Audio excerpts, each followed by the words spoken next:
Machiavelli was a philosopher who believed in thinking of things as they are, rather than how they should be. He wrote the book The Prince. The book gave a detailed account on how Machiavelli believed government should run, and gave the qualities of a good leader. These qualities are prevalent in many current world leaders. These include President of Rwanda, Paul Kagame, self-proclaimed leader of ISIS, Abu Bakr al-Baghdadi, and dictator of North Korea, Kim Jong-un. The qualities shown through these leaders are control of people with secrets, good advisors, power being greater than money, the balance of ability to be scary and cunning, and the idea of it being better to be feared than loved.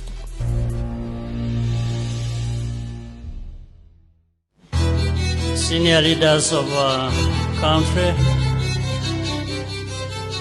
judges, prosecutors,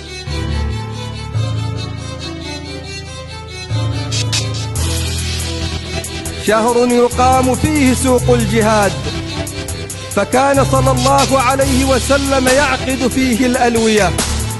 This is a line upon beats production. 그리고 조국의 자주독립과 인민의 해방을 위하여 고귀한 생명을 바친 항일혁명 선열들과 인민군 유혈사들에게 경의를 표합니다. Our first Machiavellian leader is the hardly known, but should be known, Paul Kagame, who is president of the beautiful Rwanda. He went from being a rebel leader during the horrible Rwandan genocide that took over 1 million lives to being president of Rwanda. You wonder how he did it? Here's the techniques of our great man Machiavelli. He first started with a strong group of advisors who were all in the parliament. This allowed him to have people on the inside who are vetoing the constitutional law that states the president can only serve 1 term in Rwanda. And it clearly worked, because the man's on his 2nd term and is already fighting for a 3rd. He also knows when to be the fox and when to be the lion, because he allows people to vote for ideas, giving them this false sense of hope that they matter, but they all know that if they vote against him, they're going to be in trouble and most likely end up in a ditch somewhere.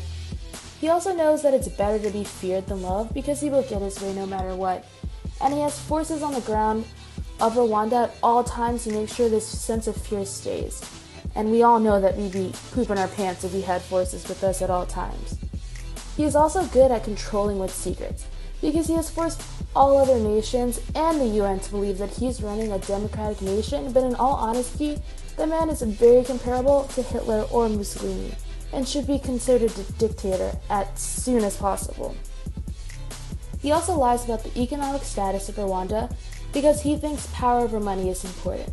By hiding the fact that he is actually ruling a impoverished nation and didn't really help Rwanda after the genocide, he is getting recognition that he doesn't deserve, because people think that he raised the economic status of Rwanda, but they've gone from spending 0 money to getting $2 a day, which isn't that much. Paul Kagame truly knows how to be a Machiavellian leader and rule a nation, and one might say he could be Machiavelli's adopted son. As the leader of ISIS, al-Baghdadi is also a very Machiavellian leader.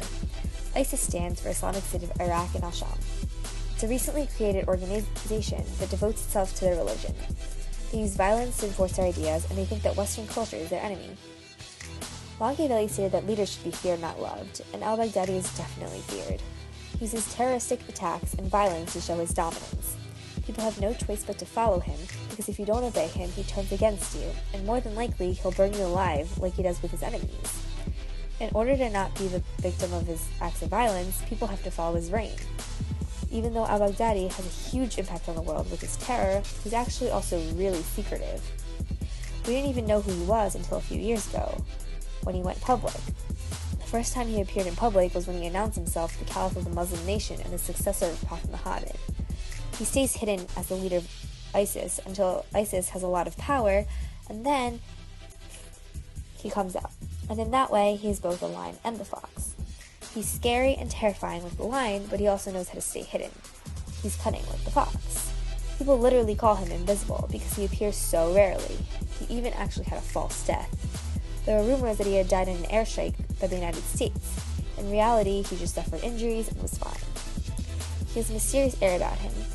He keeps people on their toes. No one can predict his next move because no one knows anything about him. The third point of being a good Machiavellian leader is the good advisors that they keep by their side. Al-Baghdadi has great people surrounding him. He has everyone, including doctors, engineers, judges, and other experts. They all help him build this new nation that al-Baghdadi has built. His good advisors are what makes him so well-rounded. His diverse selection of people allows him to make better decisions on a variety of different topics. They can analyze every situation and figure out the best way. Each one of them handles religious differences, orders executions, and ensures that policies conform to ISIS doctrine. He has cabinet members in every department like finance, security, media, prisoners, and recruitment. They help to make sure that ISIS runs smoothly. He also values power a lot more than money. Al-Baghdadi has no motives to gain money and become rich. He doesn't gain money by killing people. He just believes in his ideals so much that he fights to enforce it to everyone. He needs power in order to do so, so therefore he craves power over more places, always reaching out to people to get what he wants. He's always recruiting more people, including online, and ISIS is now a huge presence in Europe. His presence continues to grow. As a Machiavellian leader, he's also very familiar with the idea of secrets. He controls how much the public knows about him, making sure that people are confused with his identity. People are scared because he is unknown to them. They know nothing about him. His background as a former Al-Qaeda member makes him even more suspicious, as he split from the organization and created his own group. He created small secret alliances to get power. His manipulation of secrets makes him a sure Machiavellian leader. Al-Baghdadi is really the perfect model of what a Machiavellian leader is. And to close our show tonight, I would like to introduce the North Korean dictator Kim Jong-un, who is an undisputed choice of a Machiavellian leader. As you can see in this speech, Kim Jong-un is a charismatic leader who is worshipped as North Korea's iconic savior, also known as the Supreme Leader. Throughout his leadership, he has continued to prove to both us, the ESPN spokesman, and the world how fearful yet admired he is. In other words, Machiavellian. Just to reiterate, the Machiavellian leader goes against everything a person would believe a prince should be. First off, Machiavelli has stressed the importance of ruling with fear rather than love. Love, as Machiavelli described, is none other than a two-way street where expectations and obligations are made, making it hard to please the population on a consistent basis. Therefore, Kim Jong-un rules his country as a threatening dictatorship to ensure no one revolts in fear of fatal punishment. This leads to a stellar group of advisors. Machiavelli emphasized having a group of advisors who he can trust, much like Kim Jong-un's. However, all of Kim's advisors are catered to Kim's whims because of fear and power surge. In Kim's eyes, power is inferior to money because money is fleeting while power is absolute. In continuation with fear and power is controlling his people in the world with secrets. Kim Jong-un has kept his issues of famine and economic failures to himself, putting up a facade of a prosperous nation to the rest of the world. Kim also controls his citizens with secrets, saying that everything he does is for the benefit of them, making them worship him. This goes into the next quality, being both cunning and fierce. Kim was able to use his intelligence to temporarily outsmart the superpowers of the world, while it became strong enough to accumulate an impressive amount of nuclear weaponry. As of now, North Korea is considered a major threat to the world. Kim Jong-un is indeed a Machiavellian power player. Well, I love you. Thanks for stopping by this weekend's edition of Machiavelli Center. Every time.